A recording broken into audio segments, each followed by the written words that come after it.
Alhamdulillahi wahda sadaqa wa'dah wa nasara 'abda wa azza jundahu wa hazama al-ahzab wahda. Asyhadu an la ilaha illallah wahdahu la syarika lah wa asyhadu anna Muhammadan 'abduhu wa rasuluhu man la nabiyya ba'da.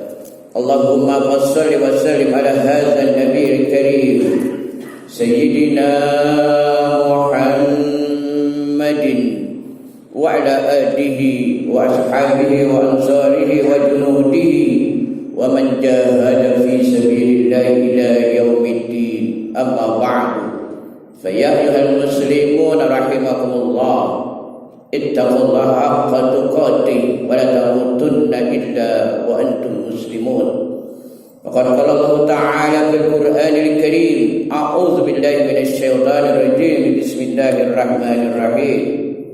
Falamma balagha ma'ahu as-sa'ya qala ya bunayya inni ara fil manam anni azbahuka fanzur madza tara. Qala ya abati if'al ma tu'maru satajiduni insyaallahu minas sabirin. Sadaqallahul azim. Ma'asyiral muslimin hadirin jamaah salat Jumat yang dimuliakan Allah Subhanahu wa taala. Syukur alhamdulillah kita panjatkan kehadirat Allah Subhanahu wa taala. Sampai saat detik ini kita masih diberikan begitu banyak nikmatnya oleh Allah Subhanahu wa taala. Di antara nikmat-nikmat tersebut adalah nikmat iman, nikmat Islam, nikmat sehat walafiat, nikmat panjang umur, nikmat kita masih bisa bernapas, bisa duduk dengan tenang, dengan enak, dan juga nikmat kita masih bisa melangkahkan kaki kita ke masjid ini dalam rangka kita memenuhi panggilan Allah Subhanahu wa taala, yakni salat Jumat berjamaah. Harapan kita semoga segala amal ibadah kita, khususnya yang kita lakukan dari tanggal 1 Muharram yang pahalanya begitu besar sampai saat ini dan sampai saat Idul Adha nanti, semuanya diterima oleh Allah Subhanahu wa taala, dan kita akan menerima pahala yang besar dari Allah, dan itu akan membawa kita ke surganya Allah Subhanahu wa taala. Amin ya rabbal alamin. Salawat dan salam tak lupa pada kita sampaikan kepada Nabi kita Muhammad sallallahu alaihi wasallam, pada keluarganya, para sahabat, juga para pengikutnya ila yaumiddin. Bapak-bapak hadirin jamaah salat Jumat yang dimuliakan Allah Subhanahu wa taala. Bulan Dzulhijjah identik dengan jamaah haji dan Idul Kurban. Pelaksanaan ibadah haji mayoritas melaksanakan apa yang dilakukan oleh Nabi Ibrahim dan keluarganya, dari menyembelih, sa'i, melontar jumroh, dan sebagainya. Pelajaran yang kita dapatkan, yang kita bisa ambil dari keluarga Nabi Ibrahim secara singkat 3. Yang pertama adalah jangan kita bosan-bosan berdoa minta sama Allah sebanyak mungkin. Jangan minta tanggung-tanggung sedikit, sekalian yang banyak, setiap hari, setiap saat. Beda sama manusia. Kalau kita minta terus minta banyak sama manusia, diomelin kita, dimarahin kita, ditolak kita. Tapi Allah, kalau ada hambanya yang tidak pernah berdoa, habis sholat kabur, sholat pergi, padahal tidak ada kepentingan lain, hanya mau ngobrol dan sebagainya, kata Allah, hai malaikatku, lihat hambaku yang tidak butuh lagi denganku. Selesai sholat, selesai ini dan itu, dia tidak pernah berdoa dan mau mohon meminta kepadaku. Berdoa. Nabi Ibrahim sama Nabi Zakaria membuktikan doanya dijawab oleh Allah Subhanahu wa taala. Puluhan tahun, 70 bahkan 90 tahun tidak punya anak, bahkan sudah menopause. Dengan kekuatan doa dan yakin Allah akan jawab doanya. Kan kalau kita menurut dokter, istri kita atau manusia atau ibu-ibu sudah usia 40 berat untuk punya anak. Walaupun 1-2 ada, 50-60 tahun ada, tapi itu langka. Tapi ini sudah monopos dengan kekuatan doa. Ud'uni astajib lakum, kata Allah. Mintalah kamu kepadaku, niscaya aku akan kabulkan permintaanmu.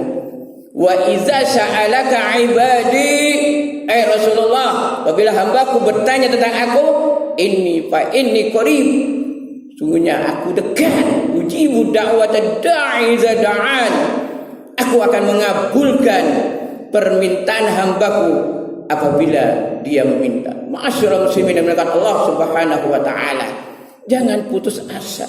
Doa saya kok enggak dikabul-kabulin puluhan tahun. Tidak dikabulkan, tidak diterima oleh Allah. Kita tidak boleh berprasangka buruk sama Allah. Kemungkinan ada 3. Yang pertama, permintaan kita bisa langsung diijabah hanya berapa hari, berapa minggu, berapa bulan. Atau tidak diijabah, tidak diterima, kemungkinan dengan bentuk lain, yaitu kita, istri, anak, keluarga kita semua diberikan kesehatan. Coba kalau sakit, emang ada BPJS gratis, emang nggak mundar-mandir, nggak naik kendaraan, nggak capek, nggak lelah ngurusin orang sakit, apalagi di rumah sakit di opname, capek. Walaupun ada BPJS gratis, tapi tetap uang keluar. Kalau berikan kesehatan oleh Allah, itulah jawaban dari Allah atas doa-doa kita.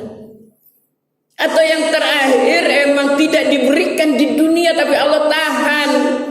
Nanti ketika di padang mahsyar dikasih oleh Allah berupa pahala yang kita itu nggak sangka. Ya Allah, pahala apa ini besar banget? Pahala apa ini banyak banget ya Allah? Ini pahala kamu yang dulu kamu minta tapi tidak aku berikan. Kalau aku berikan, kamu akan lupa kepadaku. Hidupmu sederhana, kamu rajin ke mushola, kamu rajin ke masjid, kamu rajin ke taklim, kamu rajin baca Quran. Tapi kalau aku berikan kekayaan, kamu akan lupa kepadaku. Ini terjadi sama sahabat Rasulullah. Sahabat Rasulullah sholat bareng jamaah sama Rasulullah, namanya Sa'labah.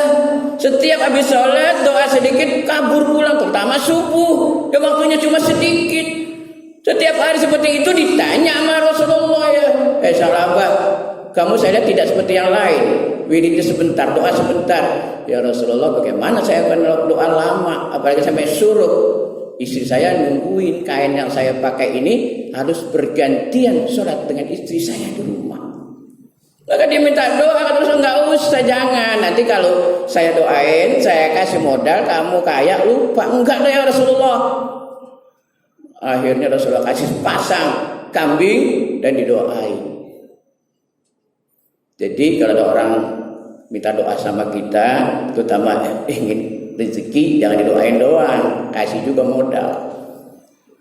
Cerita singkat, kambing beranak dan sebuah terus akhirnya bukan kambing saja, sapi dan sebagainya.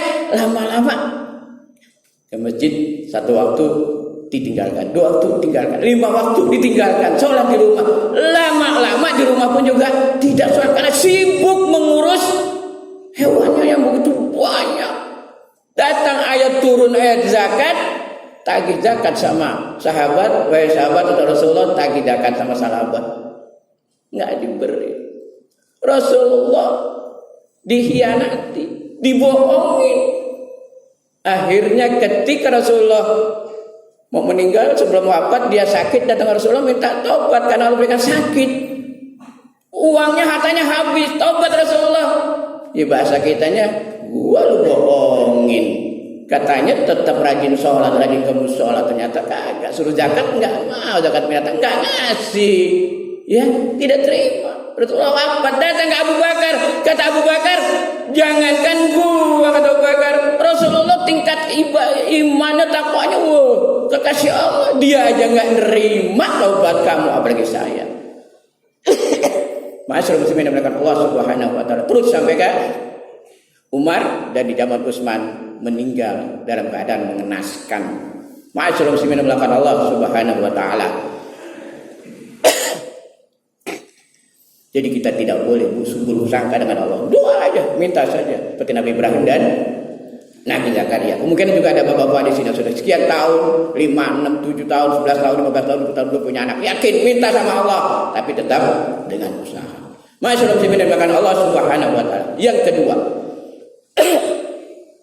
kalau itu perintah Allah, menurut akal kita yang kita belum sampai akal kita, dan kita merasa berat, tapi bisa kita lakukan seberat apapun itu juga kalau itu perintah Allah, kerjakan. Insya Allah di balik perintah itu ada hikmahnya. Nabi Ibrahim diperintah, anak baru lahir, masih bayi, sama ibunya ditinggal di padang pasir, tidak ada pedagang, tidak ada air, tidak ada pohon, cuma berdua.